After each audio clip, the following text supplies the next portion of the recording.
je vous épargne cette partie-là, car je veux arriver à ma conclusion. Pour résumer ma présentation, commencez tôt. Si je suis parvenu à être convaincant dans cette présentation, vous avez compris qu'il y avait un chemin du discret vers le continu, de la manipulation vers l'abstraction, vers la symbolisation, que tout ça se passe avec des étapes et que plus vous respectez les étapes, plus vos enfants auront une facilité spontanée, naturelle, à modéliser les problèmes. Dans le même état d'esprit, ritualisé. Faites une méthode pas à pas. Vous voyez comment j'ai essayé de découper chaque problème en étapes stéréotypées, rituelles. D'abord, je lis l'énoncé. Ensuite, j'écris la phrase réponse. Ensuite, j'écris ce dont il s'agit. Je dessine mes barres unités. Je relis l'énoncé phrase après phrase. Je légende mon schéma. Je le modifie éventuellement. Je rallonge une barre. Je la coupe,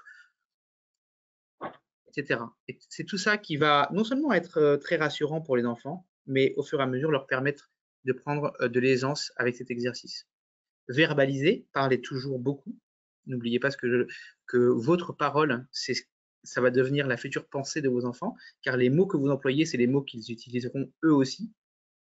Expliciter, donc favoriser la métacognition, faites régulièrement des points, des bilans sur ce qui a été fait, sur ce qui a été appris. Trompez-vous, comme je l'ai fait là. Vous savez que je n'ai pas fait exprès de me tromper dans ma présentation, mais je trouve que c'est très bien, ça illustre mon propos. Trompez-vous, en tant que professeur, vous avez le droit de vous tromper, et ça va enseigner à vos enfants la culture de l'erreur et de la patience. Si c'était des problèmes, si c'était pas des, si c'était des problèmes, c'est que c'est pas facile et que ça prend un peu de temps. Abdellah, j'entends votre voix. Abdellah, j'entends votre voix, merci. Ensuite, inventer. Je vous ai proposé d'inventer des énoncés de problèmes. Susciter la créativité. Vous pouvez inventer vous-même des problèmes ou demander aux élèves de créer des problèmes, ou vous pouvez créer des questions comme on le fait spontanément à partir des modèles en barre. Pratiquer. Et ça, c'est très important, évidemment, c'est que dans le livret de formation que Nisrine vous a transmis et qui a été conçu par Yvan Goudbarge, vous allez avoir à la fin des exercices pour vous. Et vous allez voir que les questions que vous allez vous poser en les faisant vont vous aider ensuite à guider vos élèves. Coopérez aussi. Faites classe à vos collègues. Moi, ce que je trouve très bien, c'est que vous inventez chacun un problème avec un modèle qui correspond à votre niveau de classe. Et ensuite, vous le proposez à vos élèves, à vos collègues, comme si c'était des élèves.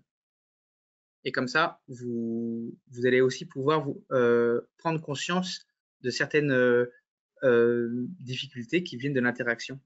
Puis vous allez voir, c'est très amusant. Et puis voilà, à vous de jouer. Premièrement, résolvez ce problème. Alors là, évidemment, comme on n'aura pas le temps, vous n'allez pas pouvoir le faire. Mais ce que je veux dire par là, quand je dis à vous de jouer, c'est résolvez vous-même des problèmes, comme je viens de le dire, de ce type-là. Celui-là, il est assez coton. Je vous souhaite bien du courage. Enseignez, c'est ce que je vous ai dit aussi à votre collègue.